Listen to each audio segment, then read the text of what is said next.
What if the wildest supercar of the 90s had just 64 horsepower, 2 seats, and doors that flipped up like a Lamborghini on a Red Bull diet? Ladies and gentlemen, and my friend Timmy, welcome back to Cool Ideas, the only show where cars get more hype than full-size sport utility vehicles at a mall parking lot. Today, buckle up, or just hold on to your socks, because we're diving headfirst into the spicy sardine can known as the Autozam AZ-1. Yes, the only car that looks like it escaped from a Tokyo vending machine and landed straight in a Fast and Furious fever dream. Before we open these Gullwing doors to glory, slam that subscribe button like Bob slams shut his bunker every time someone says the word 5G. Now, let me paint you a picture. It's the early 90s in Japan, bubble economy, big dreams, small cars. Mazda, through its quirky sub-brand Autozam, teams up with Suzuki because why not throw more chaos in the blender? Suzuki brings the concept, Mazda brings the guts, and boom, the AZ-1 is born. It's like if Mazda and Suzuki had a baby and raised it on anime and Red Bull. This tiny terror was produced from October 1992 to October 1994, and only about 4,300 to 4,400 units rolled off the line. That's fewer than the number of excuses Timmy had last year for why his garage caught fire during an attempt to roast marshmallows using a hairdryer and a drop of gasoline. Under the hood, actually behind the seats, you'll find a turbocharged 657 cubic centimeters Suzuki F6A inline-3 engine. It's got double overhead camshafts, 12 valves, and enough turbo hiss to scare a vacuum cleaner. This beast makes 64 horsepower at 6,500 revolutions per minute and 85 newton meters of torque at 4,000 revolutions per minute. Top speed? Around 140 kilometers per hour, or 87 miles per hour if you're counting the moments before liftoff. Trust me, that's fast when your car weighs less than Bob's conspiracy bunker door.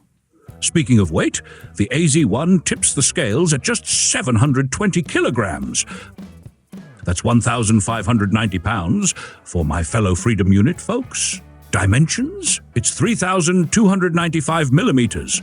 Long? 10 feet 9 inches, 1,395 millimeters wide, 4 feet 7 inches, and 1,150 millimeters tall, 3 feet 9 inches. In other words, it's lower than Timmy's standards after 3 beers and a karaoke microphone. The layout is rear mid-engine, rear-wheel drive. That's race car talk. And if you think that's overkill for a K car, you're absolutely right, and that's why we love it. Cooling comes from a front-mounted radiator, which gets air from a scoop on the hood like it's about to cook dinner. And now the drama, the Gullwing doors. Yes, real gull wings. On a K car, they go up like you're about to enter a DeLorean cosplay contest, but inside is just you, one friend, hopefully sober, and the sound of turbo dreams. Timmy once tried to climb in through the window and got stuck yelling, "I'm a butterfly," for 20 minutes. Interior, 2 seats, 0 regrets. The whole body is made of fiberglass reinforced plastic, bolted onto a steel frame. Disc brakes all around.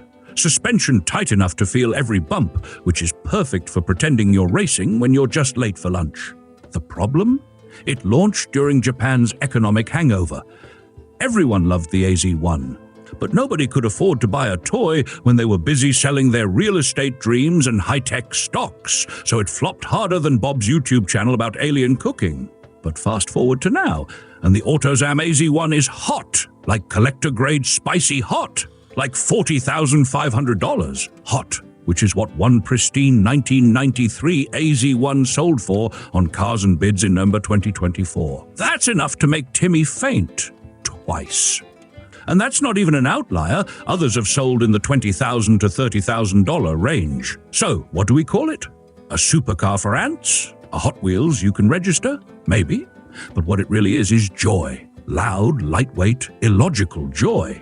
It's a reminder that cars don't need 500 horsepower to make your heart race. Sometimes 64 horsepower, a turbo whistle, and a set of wings are all you need. Big shout out to our channel sponsors who help keep us running. And if you want to join the madness, become a sponsor. That's cheaper than the fake badge Timmy bought to convince airport staff he was an official cloud inspector. Until next time, drive weird, fly low, and remember, If it has gullwings and fits in a parking space smaller than your fridge, it's probably the best decision you'll ever make.